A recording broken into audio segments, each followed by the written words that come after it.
They say if you go there, you might not come back.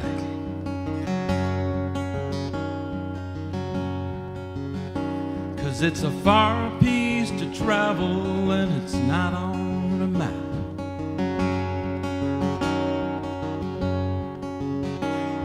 The spirits abide there and the old ways live on. The stories are told with the totem and song. At the lost coast,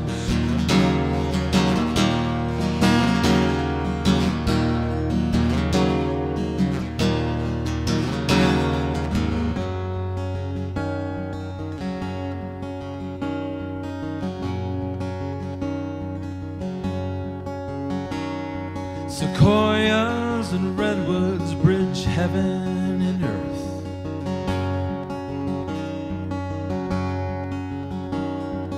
Standing like sentries on 1,000-year search.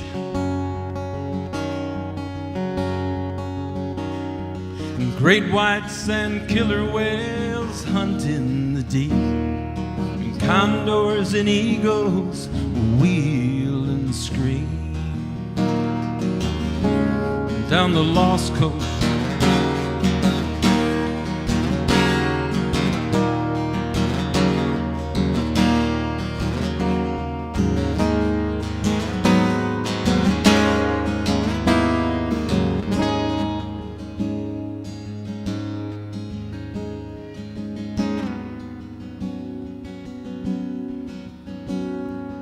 I am stranded at the end of the trail. Well, I'm so tired of trying and so scared to fail. I feel I've been summoned to these mystic shores to witness a peace and a power I've never known before.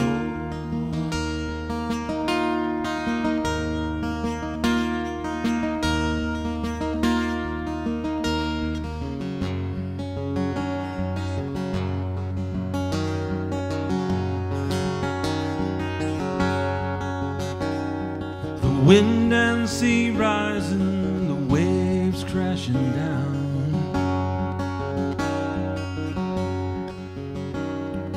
Ancient voices calling, the drum beats to song.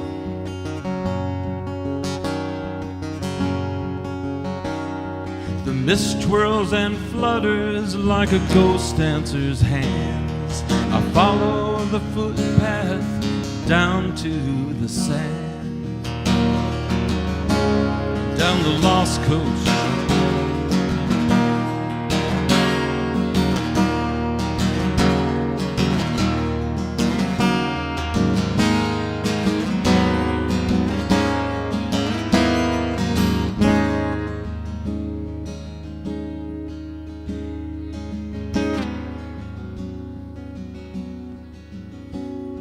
I bathe in the ocean to let the healing begin.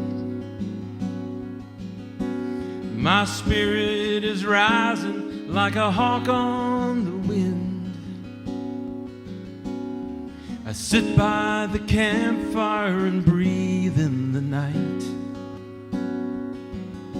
until a vision moves me through darkness to stand in the light.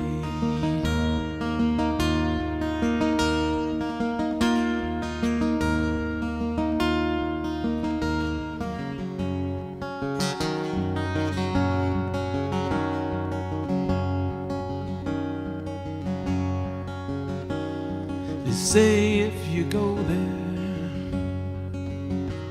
well, you might not come back.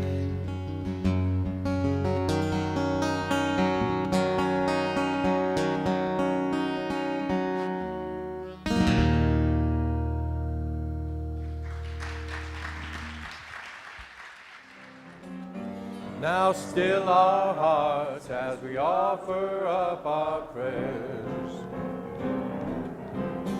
Now still our hearts as we offer up our prayers. Lord, strengthen us, help us feel your love and care.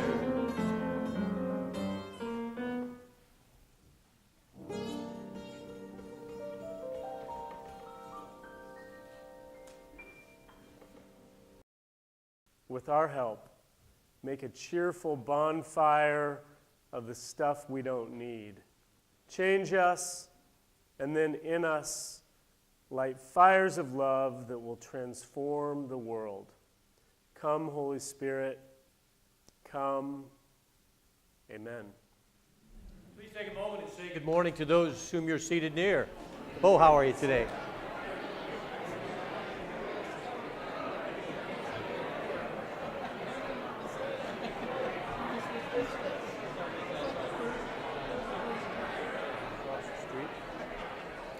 We welcome all of you who are guests, and particularly with us for the first time.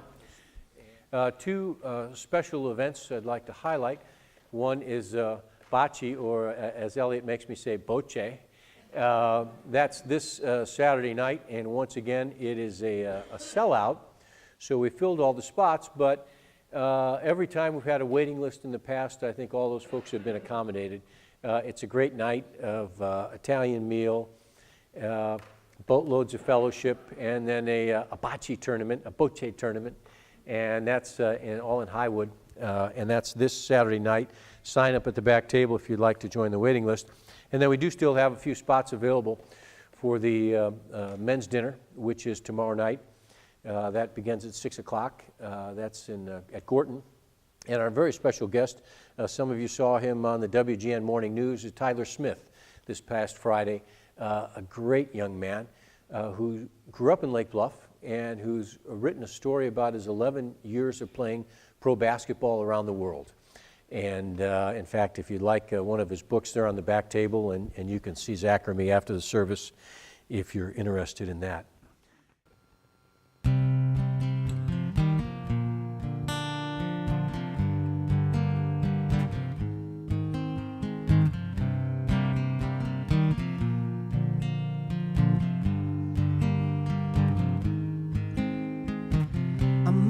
Following someone, and today I latched onto you.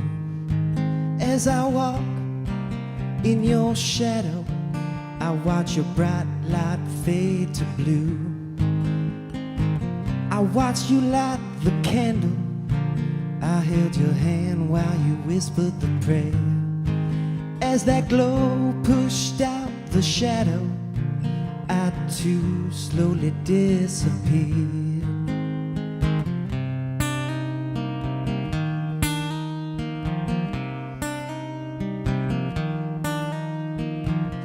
I spoke with the preacher,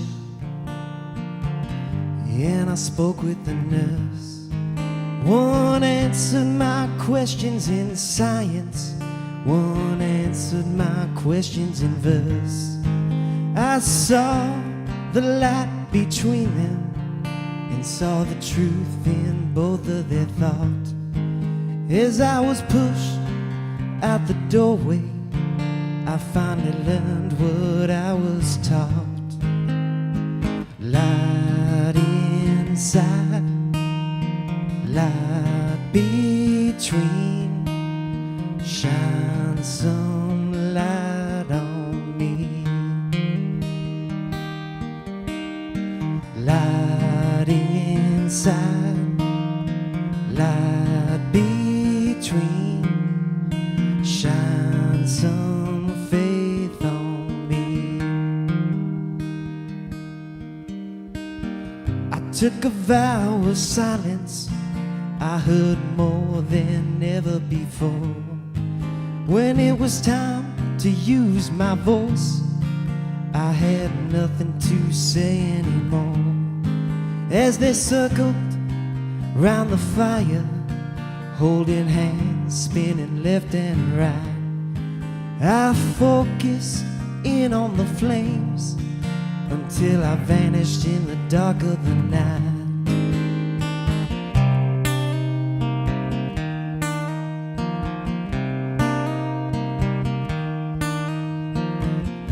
climbed atop the mountain. I sailed across the seas. I thought more about others. I thought less and less about me.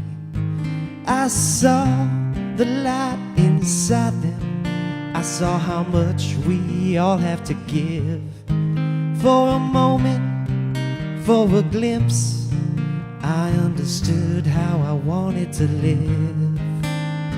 Light inside, light between, shine some light on me.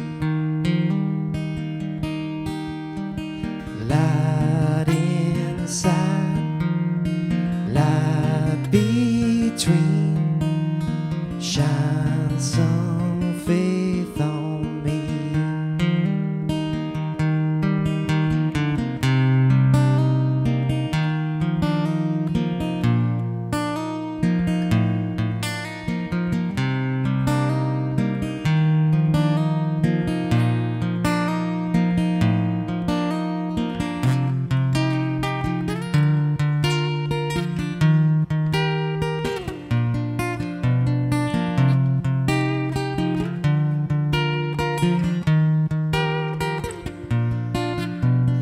Light inside, light between, shine some light on me.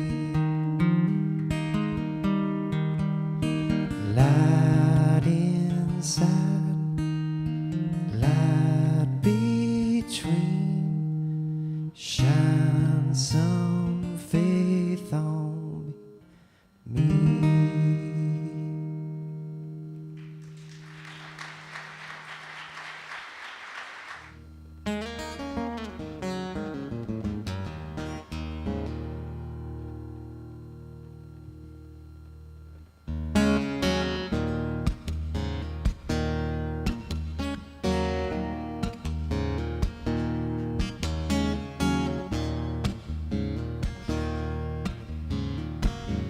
I was raised in the misty hills with ancient forests and nights so still I could feel the mountains breathe.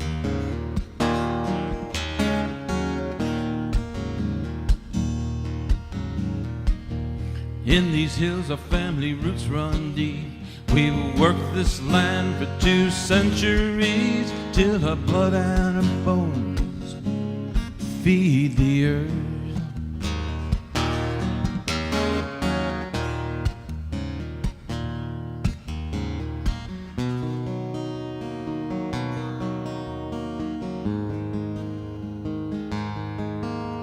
My father's family, they were all born wild, fishermen and hunters like nature's child. Planted crops and they harvested trees, made corn liquor bring you to your knees.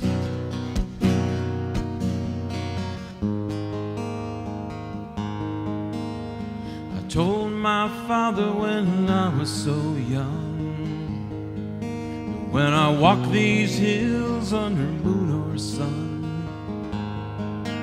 I could feel the spirit of the wolves and the deer, hear their voices, it was all so clear.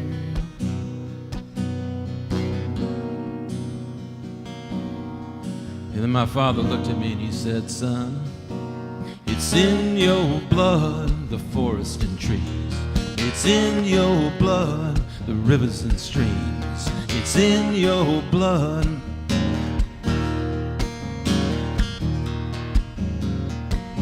A young man grows and he leaves his home. He's called to wander, he needs to roam to find his path and his destiny.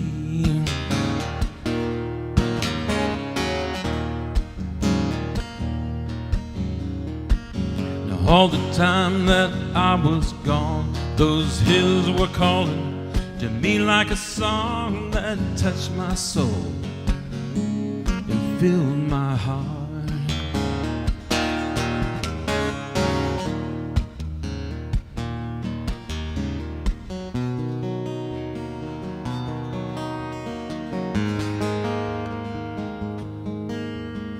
mother's family, they could read the signs.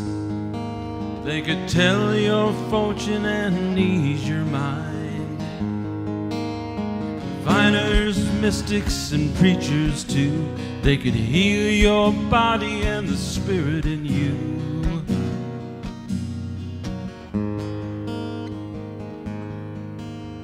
I told my mother when I was so young, when I walk these hills under moon or sun, the animals came as if they were tame. I could hear the wind calling out my name. And my mother looked at me and she said, son, it's in your blood, the soul of the forest. It's in your blood, the moon and the stars. It's in your blood.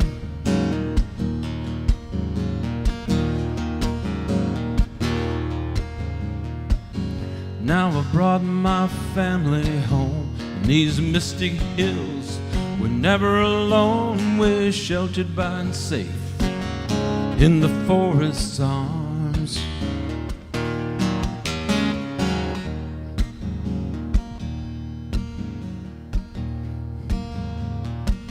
I plant the seeds and I raise the crops. My wife's a healer, the circle never stops. We've found our path to the misty hills.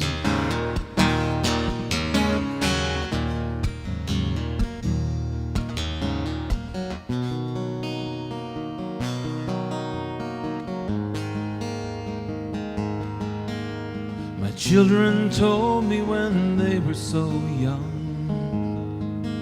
when they walk these hills under moon or sun, they could hear voices from far away, the laughter of children as they call and play. And I looked at my daughter, and I looked at my son, and I told them, it's in your blood. It's in your blood, the heart of the mountains. It's in your blood, the memories of the ages. It's in your blood. It's in your blood.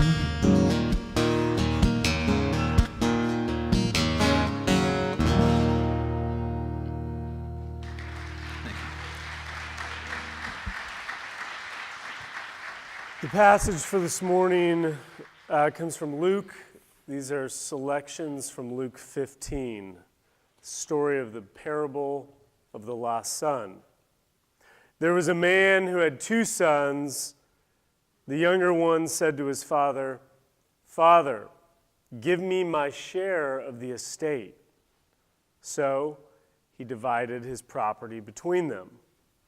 Not long after that, the younger son got together all he had and set off for a distant country, and there squandered his wealth in wild living. After he had spent everything, there was a severe famine in the whole country he was in, and he began to be in need. When he came to his senses, he said, "How many of my father's hired servants have food to spare? And here I am, starving to death. I will set out, go back to my father, and say to him, 'Father, I have sinned against heaven and against you. I am no longer worthy to be called your son. Make me like one of your hired servants.' So he got up and went to his father. But while he was still a long way off, his father saw him and was filled with compassion for him, and he ran to his son, and he threw his arms around him and kissed him. The son said to him, 'Father, I've sinned against heaven and against you. I am no longer worthy to be called your son.' But the father said to his servants, 'Quick, bring the best robe and put it on him. Put a ring on his finger and sandals on his feet. Bring the fattened calf and kill it. Let's have a feast. Let's celebrate. For this son of mine was dead and is alive again. He was lost and is found." So they began to celebrate. Meanwhile, the older son was out in the field. When he came near the house, he heard the music, and he saw the dancing. So he called one of the servants, and he asked him, "What is going on?"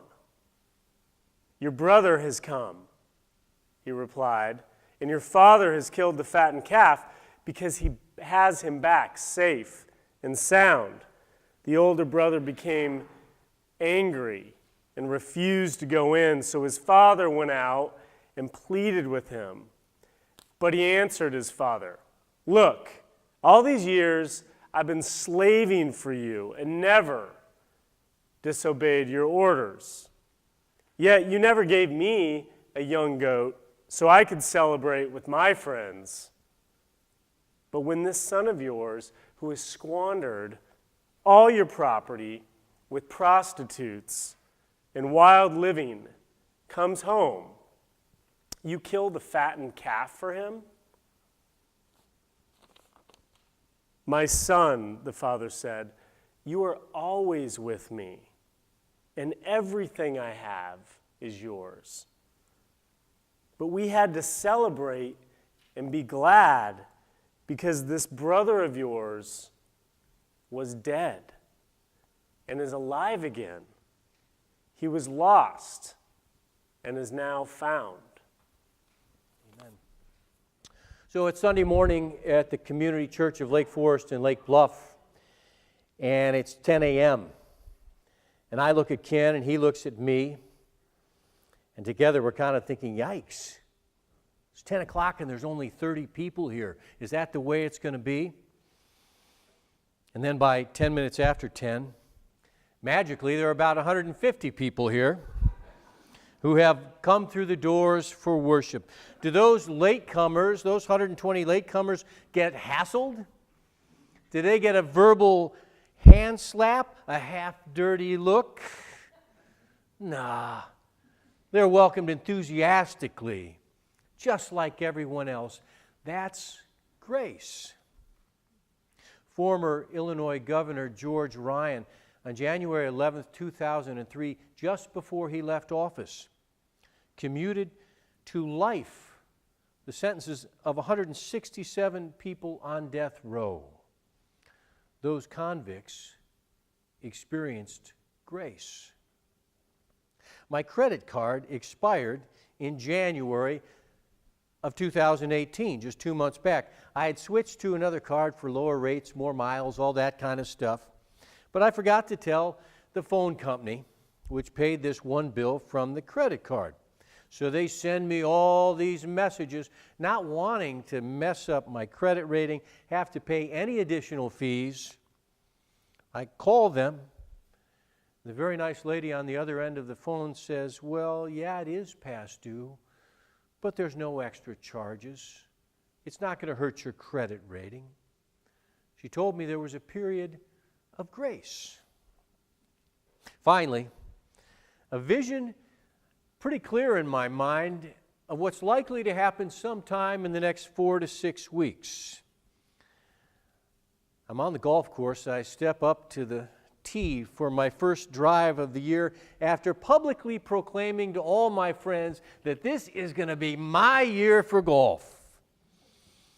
And using the new grip and the more open stance that I learned from a pro at the end of last season, and what I'm confident is going to transform my game and cause my embarrassingly high handicap to plummet, I take a swing at the ball, and the heel of my driver barely touches that little white orb, sending the ball bounding just past the ladies' tee before dribbling into the tall grass of the rough.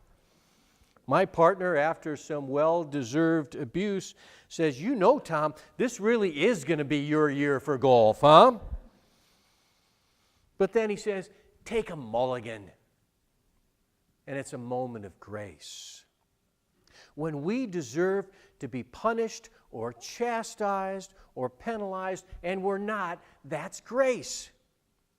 When you and I make a really bad choice in our life, a brutal choice, the kind of choice that can reshape our lives in the wrong way, but those who are most impacted by that decision decide to give us another chance, that's grace. When we deserve to be whacked upside the head, but we receive a kiss instead, that's grace.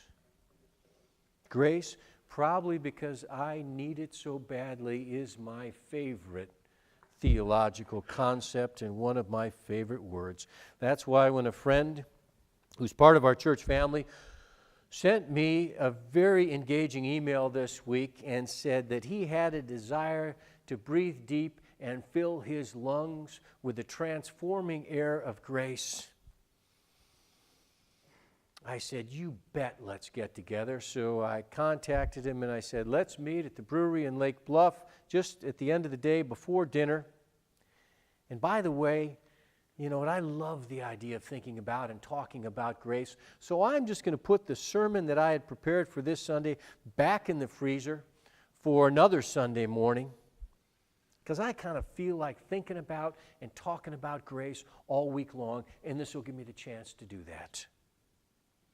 Friends, simply put, grace is when we get a break that we do not deserve. Charis is the Greek word for grace. It's the root of the word charismatic or charisma. It occurs 154 times in the New Testament. It's all over the place, and that's not including the words gracious or mercy or merciful. In so many ways, the New Testament is about grace. And according to William Barclay, the Greek word of grace was originally a military term. Anytime an emperor would celebrate a birthday or go to the throne, the emperor would give what's called a donatirum, or a donation, to his soldiers. It was a free gift. They did absolutely nothing to earn it. And that's the way the early New Testament writers developed this notion of God's grace. Something we receive that we absolutely do not deserve. Grace can't be earned. It's when we get some slack that we don't deserve. And there's no better example of grace I know than that of the prodigal son that Zach just read. When that son sheepishly returns home to his father with his tail firmly planted between his legs after blowing through his inheritance like a crazed wild child. But before he can even apologize, when he recognized how much he had screwed up, his dad runs up to him, throws this wonderful bear hug around him, and then begins to plan a wild blowout party. It was an expression of unbelievable grace. The prodigal son didn't deserve the love he received from his father, but when he accepted that grace, he was given a fresh start. That's sometimes what grace does for us. It helps us begin again. Have you been in that place where it seems like there aren't many moves left in your life? Grace provides us with another move, with hope, with opportunity, with a second chance. And so it would seem all good with grace, except there's one problem, one challenging side to it. If you listen to the story that Zach read, you noted there's a shadow side to grace. All you have to do is put yourself in the shoes of the older brother, and I've talked about this with some of you. I know you've been there. Consider how it felt when his prodigal brother received that grace. You've been a great son all along. You've been a loved and loyal family member. You've not caused any of the hassles like your knucklehead brother. and you had to stay home while your brother was out partying like it was 1999, there you were with your dad, dealing with his sadness and his pain. It created nightmares in your life. Why your little brother is wandering up the drive, he'd been a complete fool, and then your father sees him, and he's as excited as a little kid when they hear the circus is coming to town. Best thing ever, he's back. But you're thinking to yourself, wait a second. Did I get the fatted calf? I've not gotten anything from you, and I've been the good one. There's always a shadow side to grace. We don't like it when others get off scot-free. Some people don't like it, the shadow side of grace, when Americans flee for Canada in the 1960s, while others are drafted and go to Vietnam. And then decades later we say, well, you can come back, no harm, no foul. But if you're a parent who had a child who was drafted and they went to Southeast Asia and they lost their life, you think that the grace that we call amnesty, there's a shadow side to grace. Some of the families of murder victims say they feel victimized a second time when Governor Ryan changed their sentences, and the murderers don't get what some people feel they have coming. There's a shadow side to grace. It's my senior year of seminary. The crazy busiest time ever in my life. I'm going to school full-time. I'm working mostly full-time down at Fourth Press. I'm preparing for ordination exams. My head is spinning. We have a 10-page paper to write for our Reformed theology class. I pull an all-nighter between getting home on Sunday night and the 9 a.m. class where it's due on Monday morning. I'm exhausted, but I have that 10-page paper in my hand. As the class begins and we turn those papers in, there's about 15 students in the class. It's clear a third of them had no paper to turn in. And then the excuses begin. Oh, I had an emergency at my field study site. I haven't been feeling good all weekend. Blah, blah, blah, blah, blah, blah, blah.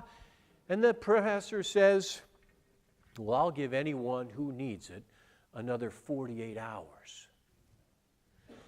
As I heard those words, and I'm half awake at best, I'll admit my heart began to pound. I clenched my jaw, I pursed my lips, my eyebrows went up, or at least I figured that's what I did, because that's what Zach tells me I do when he knows I'm ticked. And I stared at that professor. It's not fair, I said to him after the class. I choose to follow the rules, and because of it, with everything going on, I frankly am only able to do an average job at best. But then you reward these other people who haven't followed the rules, and they have a chance to do a better job. It's a shadow side of grace. I get it. The times we experience grace in our lives often seem so unfair. And that ugly, dark shadow side of grace sometimes steps into the world of faith, where there's plenty of good, clean living, church-going Christians who don't much like the idea that every single person on this planet is loved equally by God no matter what. The gangbanger with the rap sheet a mile long, the drug addict who broke into your house looking for anything they could find, the kid in Central Michigan University who shot his parents when they came to pick him up for spring break. All loved by God. Every bit as much as we who are here in church on a Sunday morning. It is so hard to figure. that there's no grand reward for being really good. There's no big-time punishment if you're really bad. And we can't quite figure out how that can work, so we develop these concepts over time so we humans can figure out how God's grace and love can actually work. And we set things up in a way so we'll feel better. And we develop concepts like original sin that basically says, well, you know what, we're all bad. And the only way that we can get good is if we offer a sacrifice to God. That's how it was in the day of Jesus. And then he comes along and he says, you know what, this sacrifice thing doesn't make any sense at all. God doesn't want a sacrifice. God wants our hearts. And you'd think it's all good then, right? But that doesn't feel good for the people who follow after Jesus, for him to do all the heavy lifting on our behalf. And so we develop this concept that says, well, Jesus became the sacrifice. Now what you and I have to do is we have to believe in him. That's what we do. And then you can be good with God. Do you see the problem there? The system of requirements that was present in this world that Jesus came to get rid of. As soon as we get a chance, we grab hold of him and say, okay, let's get this system of requirements going again. And what we have to do is we have to believe in you, and then we feel better about receiving this grace and love that we don't deserve. The shadow side of grace we humans cannot rid ourselves of is this idea that we have to earn God's grace and God's love. As Marcus Borg said, believing in Jesus is the new requirement we have to qualify us for God's grace and love. But friends, we can't earn it, we can't qualify it, we can't buy it. There aren't any requirements that we can fulfill. We can't believe our way into receiving it. It's just there. The only thing we have to do is take it or leave it. And every one of you who is a parent, I bet, understands this. You're exhausted by your kids. You can't believe what they've done or haven't done. Sometimes you go to bed at night sobbing, or maybe even start the day that way. Does that change the love you feel for them, your frustration? Not in the least. You love them so much that you give them grace even when it seems crazy. And so it is with God. So, this is not what some of you, especially those of you who are guests, are used to hearing. But forget about trying to believe properly. Or do it all just right. Forget about whether you are doing this faith thing all correctly in a manner that qualifies you as someone to be embraced by the love and grace of God. Our job is simply to accept that we are loved no matter what.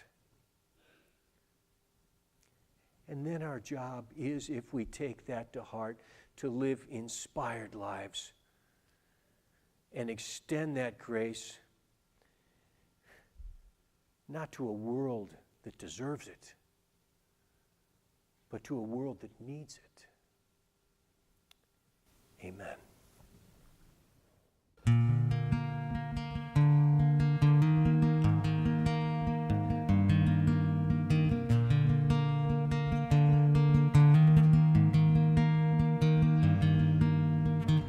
I was wrong, you were right.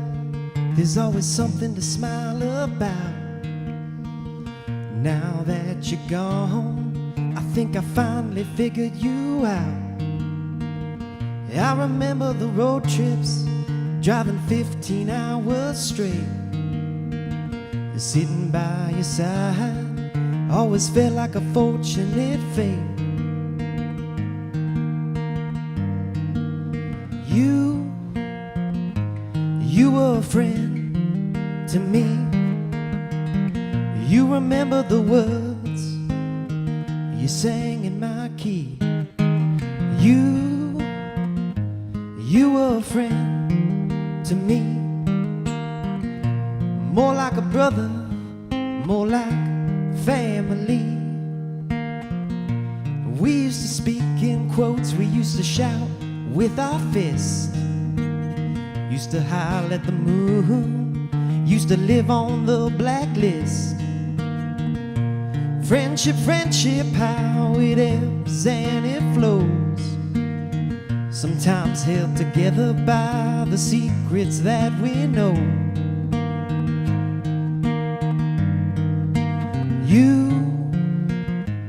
You were a friend to me.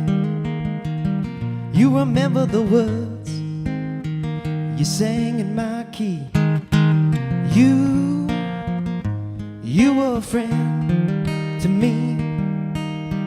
You were more like a brother, more like family.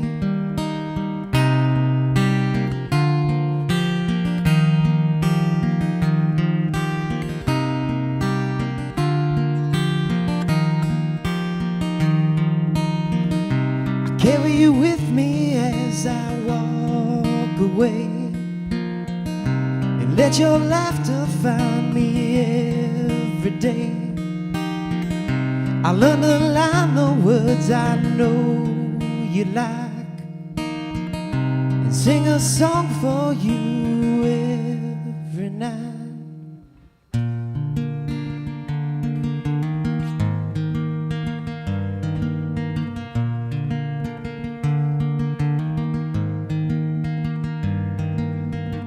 In my dreams we'll be cruising in that old white sedan, windows down with the volume up, where our bond first began. Under your wing, where I learned to fly. Now when I look to the heavens, I see your star shining bright, shining bright. You were a friend to me. You remember the words, and you sang in my key. You were a friend to me. More like a brother, more like family.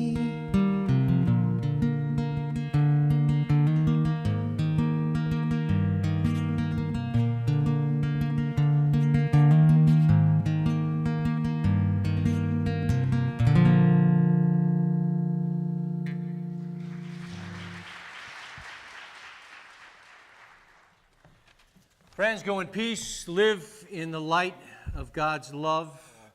Now, if you'd like to stand and tap your foot, we're going to join together in singing this Jesus on the Main Line. And if you can sing along, tell him what you want, and in the last part of every verse, call him up and tell him what you want. And let's wake up some of those kids next door. Please stand.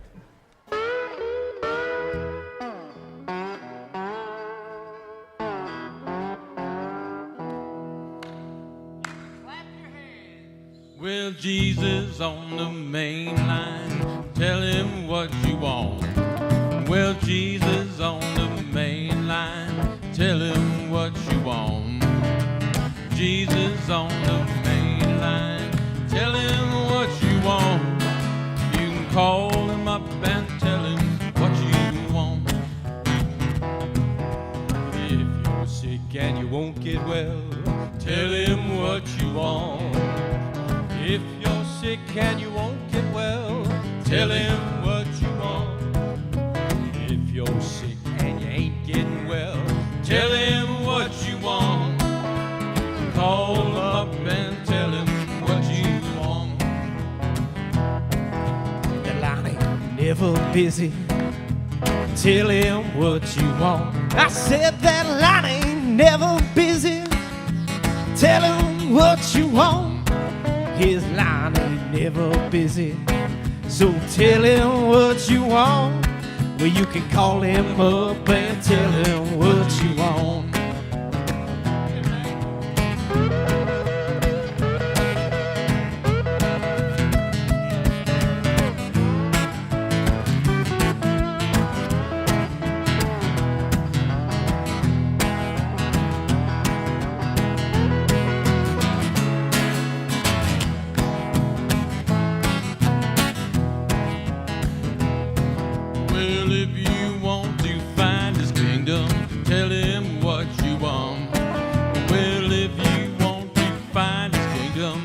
tell him what you want.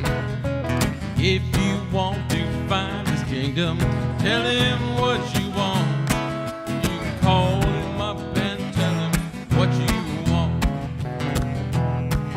Well, Jesus on the main line, tell him what you want. Well, Jesus on the main line, tell him what you want. Jesus on the main line, tell him what you want. You can call him up and tell him what you want. You can call him up and tell him what you want. You can call him up and tell him what you want. What you want. And the people say